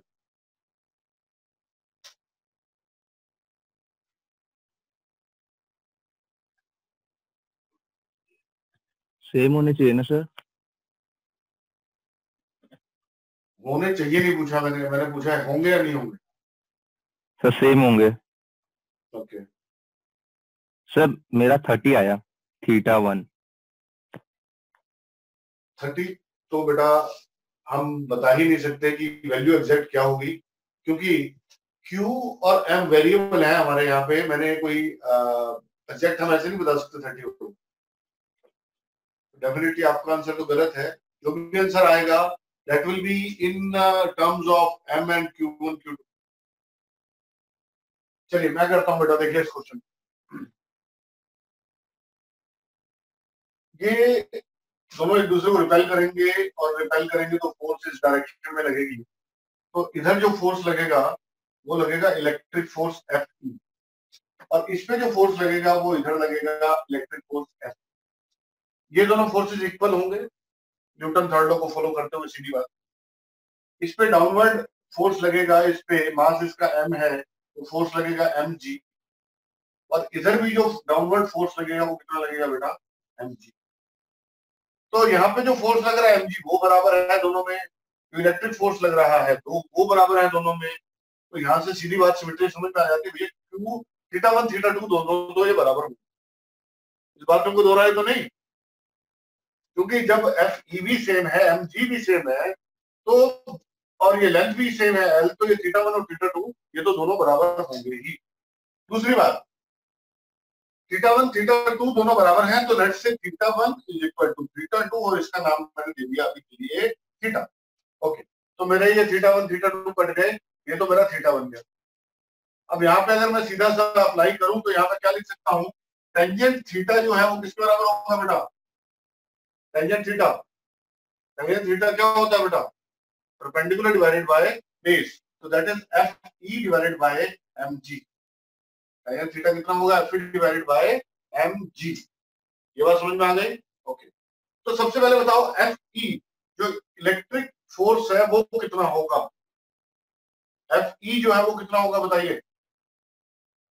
एफ ई होगा बेटा, F E that is equal to K Q1 Q2 divided bye ये जो डिस्टेंस है x, मान लेते हैं ये x के बराबर, ओके, डिवाइडेड बाय x। तो ये जो x है ये किसके बराबर है बेटा, इतना पार्ट किसके बराबर है, ये वाला पार्ट है मेरा x बाय 2 के बराबर। और x बाय 2 को मैं लिख सकता हूं किनकी टर्म्स में, मैं x बाय 2 को लिख सकता हूं l की टर्म्स में, और किसकी टर्म में बेटा, l की टर्म में और थीटा की टर्म में हम लिख सकते हैं, ठीक है। तो x बाय 2 जो है वो किसके बराबर है, अगर मैं थीटा को बहुत स्मॉल लिख लूं तो I can say that x by 2, assuming that theta is small, I can say that x by 2 is more or less equal to L into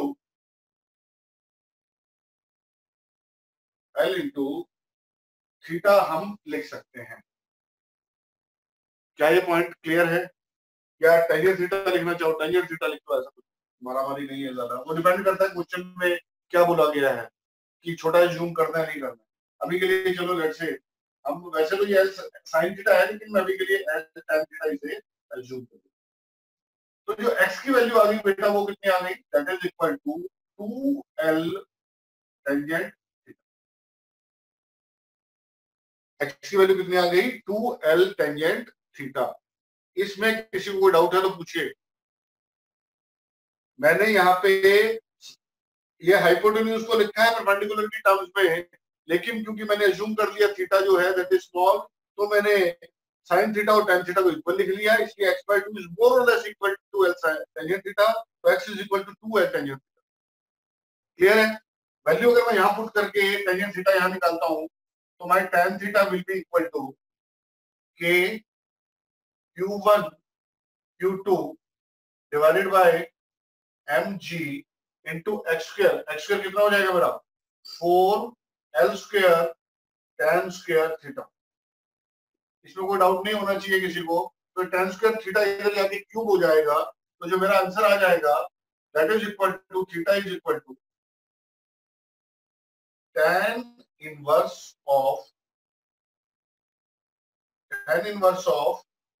k Q1 Q2 divided by 4mg l square raise to power 1/3। Clear है? कोई doubt है तो किसी का पूछिए।